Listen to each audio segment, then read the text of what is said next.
Hello everyone. तो guys हम लोग अपने टॉप 50 क्वेश्चन की सीरीज को कंटिन्यू करते हुए अब देखेंगे आज जो हम लोग का है वो क्या है, पार्ट 3 है ना। और पार्ट 3 में जो हम लोग देखेंगे क्वेश्चन नंबर 10 से कंटिन्यू करेंगे। पार्ट 1 और पार्ट 2 ध्यान से देख लीजिएगा, वहाँ मैंने कुछ बेसिक कॉन्सेप्ट बताया है जहाँ पर हम लोगों ने 9 क्वेश्चन को डिस्कस किया है। उसी सीरीज में आज है हम लोगों का क्वेश्चन नंबर 10 और क्वेश्चन नंबर 10 जो है वो आपके सामने लिखा हुआ है। तो चलिए पहले क्वेश्चन रीड कर लेते हैं, फिर अच्छे से समझते हैं और फिर सॉल्व करते हैं। ठीक है, देखिए क्या लिखा हुआ है। The speed of train are in the ratio 4:5 है ना। स्पीड का रेशियो दिया हुआ है वो है कितना, 4:5 का रेशियो दिया है। ठीक है, चलो और क्या दिया हुआ है, और दिया हुआ है आपका सिंपल कि कोई डिस्टेंस ट्रेवल कर रहे हैं। अगर स्पीड इतनी है, ए की स्पीड 4 है और बी की कितनी है, 5 है। ठीक है, अच्छा, और बोला है कि ए जो है वो बी से 20 मिनट ज़्यादा समय लेता है।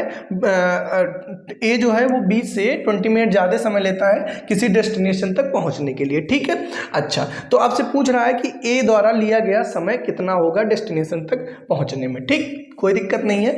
अच्छा, यहाँ पे आप एक रिलेशन अगर जो आप जान जाइए तो बहुत इजी हो जाएगा क्वेश्चन करना। क्या, स्पीड इज इक्वल टू क्या होता है, डिस्टेंस अपॉन में टाइम होता है। मतलब स्पीड ज़्यादा टाइम कम, टाइम ज़्यादा स्पीड कम। भाई अगर मैं स्पीड तेज चलाऊंगा तो टाइम मुझे कम लगेगा, और अगर टाइम में बढ़ा दूंगा तो स्पीड, मतलब अगर जो मैं टाइम बढ़ा दिया है ना, सॉरी ये तो बढ़ा ही नहीं सकता, या फिर मतलब सिंपल ये समझ जाइए कि अगर जो स्पीड तेज हम कर लेंगे तो समय कम लगेगा, और स्पीड अगर हम कम कर दिए तो समय ज़्यादा लगेगा। एक दूसरे के इन्वर्सली प्रोपोर्शनल होते हैं। ठीक है, तो ये अगर A:B का रेशियो रहा होगा। ठीक है, दिया है ना A:B का। अच्छा, और मैंने क्या कहा कि जो ये हैं एक दूसरे के क्या होते हैं, इन्वर्सली प्रोपोर्शनल होते हैं। तो अगर जो आप यहाँ पे अब देखो हमें यहाँ पे टाइम का डिफरेंस दिया हुआ है ना, तो हमें इस रेशियो को टाइम में कन्वर्ट करना पड़ेगा। तो टाइम में क्या बनेगा एक्चुअल में, ये क्योंकि आपका ये क्या होता है 1/t होता है, तो 1/4:1/5 बनेगा। अभी मैं डायरेक्ट बता दूंगा, और इसको ऐसे इधर उधर भेज दोगे तो क्या हो जाएगा 5:4। मतलब समझ जाइए कि जब भी आपको स्पीड का रेशियो दिया हो उसका जस्ट उल्टा आपका क्या हो जाता है, टाइम का रेशियो। रीजन मैंने बता दिया। ठीक, तो स्पीड का रेशियो अगर 4:5 था तो टाइम का रेशियो 5:4 हो जाएगा। अब तो कुछ क्वेश्चन में बचा ही नहीं है। इन दोनों के बीच डिफरेंस कितने का है, 1 का है, क्योंकि ये टाइम का डिफरेंस है, और यहाँ टाइम कितना है, 20 मिनट है। और आपसे पूछा किसका है, 20 मिनट निकल गया। आपसे किसका पूछा है भाई, ए का। तो अब ए का कितना है, 5 है, तो 1 पे अगर जो 20 है तो 5 पे कितना होगा, 5 × 20 मतलब क्या, 100 मिनट। लेकिन आपको आंसर आई थिंक दिया हुआ है आर में, तो छोटे से बड़े में जाने के लिए क्या करिए, डिवाइड कर दीजिए और कट कर दीजिए इसको 60 से, तो हो जाएगा 2 5 जा 3, कितना आ जाएगा 5/3, ये क्या आर। ठीक है, तो 5/3 आपका ये आर में आ जाएगा, क्योंकि मैंने 60 से इसको क्या कर दिया, डिवाइड कर दिया, मतलब 5/3 ये आपका आंसर है। क्लियर हो गया होगा। क्वेश्चन थोड़ा सा अच्छा है, इस टाइप के क्वेश्चन अभी मैं कराया नहीं था। यकीन मानिए अगर जो आप ये 50 क्वेश्चन ईमानदारी से आप पूरा देख लेते हैं तो सच में मैं आपको गारंटी लेता हूं कि आपको बाहर कुछ नहीं देखना पड़ेगा। ठीक है, और साथ साथ मैं जाते जाते आपको एक क्या करूंगा, मैराथन क्लास ला लूँगा, या फिर उसका नाम मैं अच्छे से सोचूंगा क्या देना है, उसकी में मैं क्या करूंगा, पूरे कॉन्सेप्ट आपको अच्छे से बता दूंगा एडवांस मैथमेटिक्स के। ठीक है, तो चलिए फिर अगले क्वेश्चन को राइट करता हूं, फिर आप लोग ट्राई करिएगा, और कोई डाउट हो तो बताइएगा। Just a minute. चलिए, क्वेश्चन नंबर 11 आपके सामने लिखा हुआ है। देखिए सिंपल है क्वेश्चन, कह रहा है अलजेब्रा का है, कह रहा है अगर x - y की वैल्यू जो है वो 7/4 है। चीज़ें सारी विजिबल हैं, एक बार मैं चेक कर लूँ। हाँ ठीक है सब कुछ। तो x - y की वैल्यू 7/4 है, और 1/x - 1/y की वैल्यू 14/3 है। आपको फाइंड करना है x³ - y³। दो तरीके का क्वेश्चन बनता है, या तो ये पूछ लेगा और या तो पूछ लेगा x³ + y³। ठीक है, पहले मैं आपको फार्मूला ही बता दूं, आप खुद से ट्राई करना चाहे कर सकते हैं, ऑप्शन आप चेक भी कर लीजिएगा। अब मैं बताता हूं, देखिए x³ - y³, इसका फार्मूला होता है x - y और x² + xy + y²। एक ये होता है। सेकंड जो होता है आपका x³ + y³ का होता है, जो कि क्या होता है, x + y होता है, और x² - xy + y² होता है। ठीक है, दोनों होता है ऐसा ही, बस यहाँ पे ध्यान देने वाली बात है, अगर यहाँ माइनस होता है तो यहाँ माइनस आ जाता है, और यहाँ बाहर प्लस होता है तो यहाँ क्या होता है, प्लस होता है। और अगर यहाँ माइनस आ गया तो सब जगह प्लस हो जाता है, और यहाँ प्लस आ गया तो बस -x में y हो जाता है। ठीक है, ठीक क्लियर। तो अगर ये पूछे या ये पूछे, बहरहाल यहाँ पे ये पूछा तो मैं इसको सॉल्व करूंगा, लगेगा दोनों का सेम है। ठीक है, तो ऐसे होगा, ध्यान दो। जो दिया है उस पर वर्क करिए। x माइनस वाई की वैल्यू अगर 7/4 है, ठीक है, इसमें तो मैं खास कुछ कर नहीं कर सकता, लेकिन ये जो दिया हुआ है इसमें अगर जो मैं एलसीएम ले लूँ तो एक्स वाई जो हो जाएगा वो हो जाएगा क्या, y माइनस एक्स हो जाएगा, ओके, इज इक्वल टू क्या 14/3 हो जाएगा। अब आप सोचेंगे कि सर अच्छा यहाँ पे देखो x माइनस वाई पता है, कोई दिक्कत नहीं है, अगर जो आप दोनों साइड माइनस से मल्टीप्लाई कर दो इधर तो यहाँ पे आपको y माइनस एक्स की वैल्यू जो है वो -7/4 पता चल जाएगी। उसको यहाँ पे मैं रख सकता हूँ -7/4 x y is equal to क्या 14/3 और 7 दूना हो जाएगा 14। तो आप ध्यान से देखो तो आपको एक्स वाई की जो वैल्यू मिलेगा वो मिल जाएगा कितना बाबू, तो मिलेगा सर देखो ध्यान से, देखो 4 2 ज़ा 8xy और इज इक्वल टू क्या -3 हो जाएगा।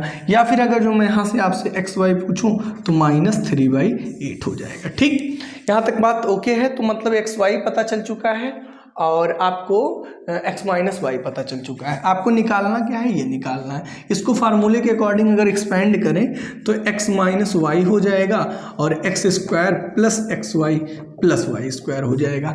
प्रॉब्लम एक छोटी सी यहाँ पे ये क्रिएट हो जा रही है कि हमें x square plus y square की वैल्यू नहीं पता है, ठीक है, और यहाँ पे x माइनस वाई तो हमें पता है, मैं रख दूंगा यहाँ से, है ना, x माइनस वाई ऊपर दिया हुआ है और एक्स वाई भी पता है, बस प्रॉब्लम इतनी है कि हमें ये नहीं पता है कि ये एक्स स्क्वायर। तो थोड़ा सा आप यहाँ पे कॉमन सेंस अगर लगाएंगे तो x माइनस वाई, देखो इस टर्म को पूरे को मैं क्या लिख सकता हूँ, ध्यान से समझिए, धीरे धीरे आपको आ जाएगा। इसको मैं लिख सकता हूँ, ध्यान दीजिए, x माइनस वाई क्योंकि हमें पता है तो माइनस का होल स्क्वायर, ठीक है। और अब यहाँ पे देखो हमें क्या चाहिए, प्लस में एक्स वाई चाहिए, तो अगर जो मैं इसको +3xy कर दूं तो कोई दिक्कत है, होनी तो नहीं चाहिए, क्यों, आओ दिखाता हूं मैं आपको। ये क्या हो जाएगा, x square plus y square -2xy होगा और प्लस में क्या होगा 3xy होगा, इन दोनों का माइनस ये मिल जाएगा और ये दोनों ऑलरेडी हैं ही। फायदा इससे क्या हुआ सर, तो फायदा बहुत बड़ा वाला फायदा हुआ है। वो बड़ा वाला फायदा क्या है, एक्स माइनस वाई तो हमें पता है, रख दिया 7/8, ओके।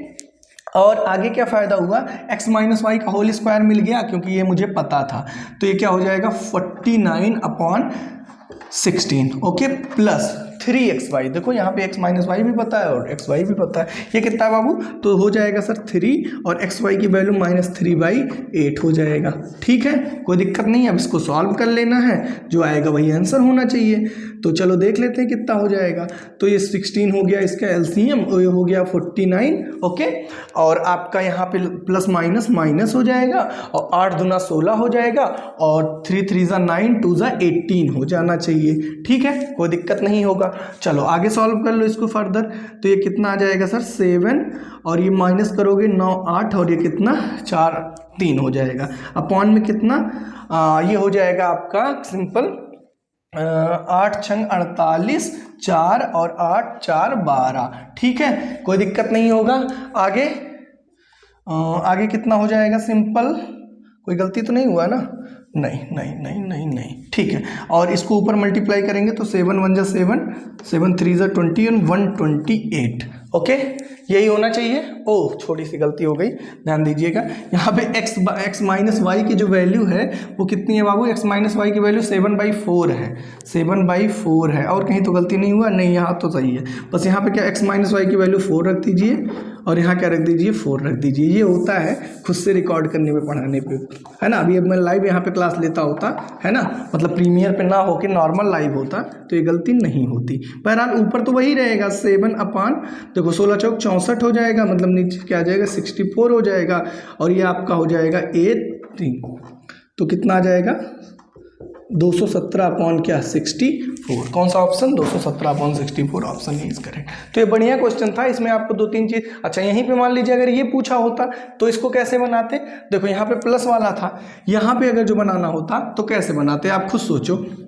यहाँ पे आप क्या करते, x माइनस वाई का होल स्क्वायर और यहाँ पे आप क्या कर देते, और आप कर क्या देते बताइए, क्योंकि ये -2xy देगा, आप यहाँ पे क्या कर देते +xy कर देते, बन जाता कि नहीं बन जाता। अब देखो यहाँ पे x माइनस वाई का होल स्क्वायर जब आप करते तो आता है x square plus y square minus 2xy, और यहाँ पे क्या आता प्लस xy आप दे ही देते, तो इन दोनों को करने पे ये वाला मिल जाता। ठीक है, तो यहाँ पे ये आपको करना पड़ता है। ये धीरे धीरे आपको प्रैक्टिस करेंगे तो अपने आप सारी चीज़ें समझ में आ जाएंगे। ठीक, तो आई थिंक ये क्वेश्चन आपको अच्छा लगा होगा करके, तो क्लियर भी हो गया होगा। कोई डाउट है तो कमेंट करके जरूर बताना। तो अब नेक्स्ट क्वेश्चन मैं राइट करता हूँ, जो कि आपका रहेगा क्वेश्चन नंबर 12। तो जस्ट अ मिनट। चलिए, नेक्स्ट क्वेश्चन आपके सामने लिखा हुआ है, क्वेश्चन नंबर 12 है। एक ट्रायंगल है PQR दिया हुआ है, DE लाइन है PQR के पैरेलल है, समांतर है, और PD अपॉन DQ, ये P है आपका, ध्यान दीजिएगा, PD अपॉन DQ 3/5 दिया हुआ है, और PR कंप्लीट ये दिया हुआ है, और PE पूछ रहा है। काफ़ी इजी क्वेश्चन है, ये बहुत ध्यान से देखने के, एक बार मैं कॉन्सेप्ट बता दूंगा, सारी चीज़ें आप समझ जाएंगे। देखिए, हाई स्कूल में एक थ्योरम है, उसका नाम है थेल्स थ्योरम है, या फिर आप उसको BPT बोलते हैं। ठीक है, तो बेसिक पर्सनालिटी थ्योरम। ठीक, तो ध्यान से देखिए, थ्योरम क्या कहती है कि अगर कोई ट्रायंगल है ABC, ठीक है, इसमें किसी दो साइड को लेकर एक लाइन ड्रॉ कर दिया जाए, वो तीसरी के पैरेलल हो, तो इन दोनों का यूज करके इसके पैरेलल ड्रॉ कर दिया जाए, तो इनके जो साइड का रेशियो होता है वो इक्वल होता है। अब वो दो स्टेप से होता है, कैसे, AD अपॉन DC जो होता है वो इक्वल होता है AE अपॉन EB के। यही नहीं, एक और होता है, वो क्या होता है, जो AD अपॉन AC होता है वो इक्वल होता है AE अपॉन EAB के। ये दोनों रिलेशन आपके करेक्ट होते हैं। आपको लग रहा होगा सर ये तो बेसिक पर्सनालिटी थ्योरम हो गया और ये भी आ जाता है, ये कैसे आ जाता है? देखो, अगर ये दोनों लाइन एक दूसरे के पैरेलल हैं तो ये एंगल इसके इक्वल होगा, ये एंगल इसके इक्वल होगा। दो लाइन पैरेलल हैं, ये करस्पॉन्डिंग एंगल होते हैं जो आपस में क्या होते हैं, इक्वल होते हैं। तो अगर इसका मतलब ये हो गया कि ये एंगल इसके इक्वल, ये इसके इक्वल, दो एंगल इक्वल है, मतलब ट्रायंगल ADE जो हो जाता है वो सिमिलर हो जाता है ACB के। और जैसे ये हुआ, इनके साइड का ratio AD upon AC equal DE upon क्या, DE upon BC, DE upon BC, DE upon BC भी होगा, आप लिखना चाहे लिख सकते हैं। DE अपॉन क्या होगा, BC होगा, और साथ में AE अपॉन क्या होगा, AB होगा, AE अपॉन क्या होगा, EB होगा। ठीक है, तो ये रिलेशन आपको बहुत अच्छे से दिमाग में रखना है। कंडीशन मैंने क्या बताया, अगर ये लाइन इसके क्या है, पैरेलल है, अगर ये लाइन इसके पैरेलल होगी तो ये ऐसा होगा। अच्छा, ये ऐसे ही नहीं, ऐसे भी बन सकता है, अगर इन दोनों का साइड का यूज कर लिया जाए तो, और ये इसके क्या हो, पैरेलल, तो this upon this equal this upon this, और this upon this equal this upon this equal this upon this. I think पूरी बात अच्छे से समझ गए होंगे। फिर इस क्वेश्चन पे आ जाओ, क्वेश्चन कुछ बता नहीं है, DE किसके पैरेलल है, QR के पैरेलल है, और साइड का रेशियो दिया हुआ है, वो भी क्या दिया है, PD अपॉन DQ की वैल्यू दिया हुआ है 3/5, और आपको PR दिया हुआ, कंप्लीट दिया हुआ। अगर कंप्लीट दिया है मतलब हम कंप्लीट वाला रिलेशन लगाएंगे तो ज़्यादा फायदे में रहेंगे। तो क्या लिखेंगे बताओ, PD दिस अपॉन दिस, मतलब बताओ PD अपॉन PQ, है ना, ये छोटा वाला ट्रायंगल, बड़े वाला ट्रायंगल, इज इक्वल टू क्या होगा, PE सर निकालना है, और अपॉन क्या लिखोगे, बड़ा वाला, मतलब PR। सब कुछ पता है आपको, लग रहा होगा एक चीज़ सर नहीं पता, बट वो पता है। PD की वैल्यू कितनी है, यहाँ से देख लो, तो रेशियो में चल रहा है 3 है, और आपको लग रहा हो सर PQ कहाँ से लाएंगे, तो PQ भैया क्या होगा, रेशियो में PD प्लस DQ होगा, और PD प्लस DQ मतलब 5 3 8 हो जाएगा। ये ओरली वाले क्वेश्चन है आपके SSC वगैरह में, तो एकदम फालतू माने जाएंगे ये। और PE की वैल्यू कितनी, PE तो सर निकालना है, और PR कितना है, PR दिया है आपका 12 है। आप काट पीट दीजिए, 4 दूना 8, 4 3 12, ठीक है, 3 3 9/2, तो PE हो जाएगा आपका 9/2, मतलब 4.5 सेंटीमीटर। अगर दिया है तो सेंटीमीटर होगा, तो 4.5 मतलब ऑप्शन ए इज करेक्ट। ठीक, 4.5। आई थिंक कोई डाउट नहीं होगा। ये एक्स्ट्रा कॉन्सेप्ट जो मैंने बताया, ध्यान दीजिएगा इस बात को, रेशियो ये भी इक्वल होता है और ये भी इक्वल होता है। रीजन मैंने बता दिया, थेल्स थ्योरम, BPT। ठीक, आई थिंक समझ गए होगी। ज्योमेट्री का क्वेश्चन आपको कैसा लगा जरूर बताइएगा। आ जाते हैं क्वेश्चन नंबर 13 पे। तो जस्ट अ मिनट, मैं क्वेश्चन राइट कर दूँ, तब तक आप वेट करिए जस्ट। चलिए, नेक्स्ट क्वेश्चन आपके सामने लिखा हुआ है, एक बार मैं रीड कर दे रहा हूँ। राज हैज़ 5 डजन टॉफ़ी, 5 दर्जन उसके पास टॉफ़ी हैं। देखिए, क्वेश्चन बहुत इजी है, बट दिक्कत इसमें ये हो जाती है कि क्वेश्चन की लैंग्वेज में थोड़ी सी दिक्कत आती है। इस वजह से मैंने सोचा कि इस क्वेश्चन को करा दिया जाए, क्योंकि बहुत से ऐसे लड़के थे, मैं जब इसको सॉल्व कराया था तो वो बहुत गलतियाँ किए थे। ठीक है, तो मैंने सोचा कि इसको ज़रूर डाला जाए क्वेश्चन। ठीक है, देखिए क्वेश्चन में कुछ नहीं है, बहुत नॉर्मल है, बट लैंग्वेज थोड़ी सी कंफ्यूजिंग है। तो कह रहे हैं राज हैज़ हैज़ 5 डजन टॉफ़ी, 5 दर्जन टॉफ़ी है राज के पास। उसके बाद फिर देखिए दिक्कत कहाँ आती है, he gave 1/3 of his part, हो सकता है कुछ लोग को ना भी आए बट कुछ को आएगी, टू हिज नेबर। अब देखो यहाँ पे जैसे उसके पास 5 दर्जन टॉफ़ी है, तो राज के पास कितने दर्जन, एक दर्जन में 12 होता है, तो 5 दर्जन है तो 5 गुणे 12 हो जाएगा, कितना हो जाएगा, 12 पंचे 60। ठीक है, अब वो क्या कर रहा है, नेबर को 1/3, तो यहाँ तक तो कोई दिक्कत नहीं आती है, नेबर को वो क्या कर दे रहा है, 1/3 कर दे रहा है, मतलब दे दे रहा है। तो इसके पास 60 था, 60 का 1/3 निकालेंगे तो आपका आ जाएगा कितना, आप बताइए कितना आ जाएगा, आ जाएगा आपका 3 दूना 6, 20। तो इसका मतलब कितना हुआ, 20 उसको दे देता है, तो उसके पास बचा कितना रहा होगा, 40 बचा।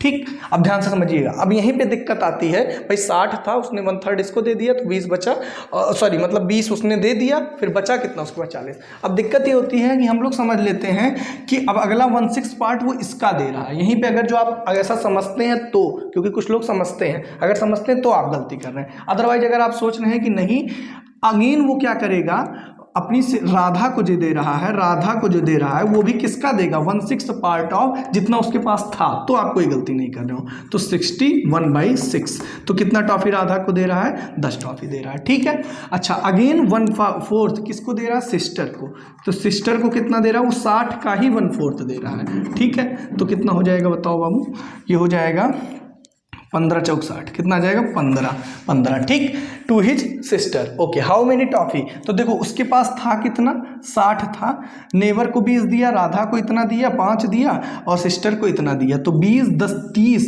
30 और 4 30 और 15 आपका कितना हो जाएगा, 30 और 4 45 टॉफी उसने क्या किया, दे दिया, दान दे दिया। ठीक है, तो बचा कितना, 60 था, 45 दे दिया, बचा कितना, 15 होगा ना, तो 15 कौन सा ऑप्शन करेक्ट है, तो ऑप्शन 2 इज करेक्ट। ठीक है, तो आई थिंक आप समझ गए होंगे। देखिए मैंने कहा ना कि बस गलती इसमें होती है कि हम लोग सोच लेते हैं कि 60 था, उसमें से उसने 1/3 दे दिया, मतलब 20 बचा, 20 दिया, और उसमें से इसको माइनस कर देते हैं, तो सोचते हैं कि 40 टॉफी उसके पास, राज के पास बचा है। ठीक है, फिर इस 40 का हम लोग निकालने लगते हैं, बस यही गलती हुई है। अगर आप ये गलती नहीं किए थे तो आप एकदम सही थे, जो लोग किए थे वो सीख लीजिए, अब मत करिएगा। ठीक है, क्लियर हो गया, तो 13 क्वेश्चन आपका हो गया। चलिए एक क्वेश्चन और हम लोग कर लेते हैं। ठीक है, तो just a minute.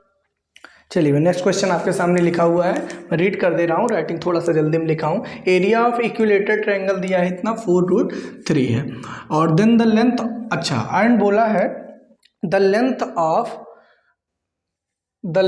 Of diagonal of a square, आपको निकालना है length of diagonal of a square whose side is equal to the height of triangle.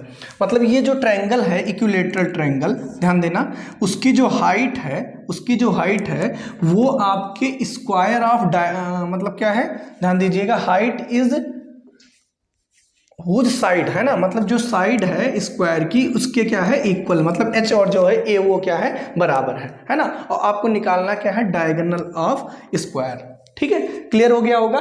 Area of equilateral triangle इतना दिया हुआ है, लेंथ ऑफ डायगोनल आपको length of the diagonal of square आपको निकालना है, जबकि whose side is equal to the height of triangle, मतलब ए और एच क्या है, आपस में बराबर है। तो ये इक्विलेटरल ट्रायंगल है, पहले इसी से निपट लेते हैं, ये ए होगा, सब होगा ना, क्लियर है। अच्छा बताओ यहाँ पे जो आपका एरिया ऑफ इक्विलेटरल ट्रायंगल कितना होता है, √3/4 ए स्क्वायर। क्लियर, ए क्यों है, क्योंकि हमने साइड ए माना है, इज इक्वल टू क्या है, 4√3, √3 गायब, तो ए की वैल्यू 4 × 4 होगा, मतलब 4 स्क्वायर होगा, मतलब ए की वैल्यू क्या हो जाएगी, 4 हो जाएगी। क्लियर, अच्छा ए की वैल्यू अगर 4 आ गई और यहाँ पे ए और एच जो है वो इक्वल है, नहीं देखिए यहाँ पे गड़बड़ हो रहा था, देखो ये साइड जो है वो किसके इक्वल है, एच के इक्वल है। ठीक है, ये जो आपका हाइट है वो किसके इक्वल है, एच के इक्वल है। ठीक है, तो हमें यहाँ पे एच नहीं पता है, लिखा है ना, देखो ध्यान से, द लेंथ, आपको length of diagonal of square निकालना है।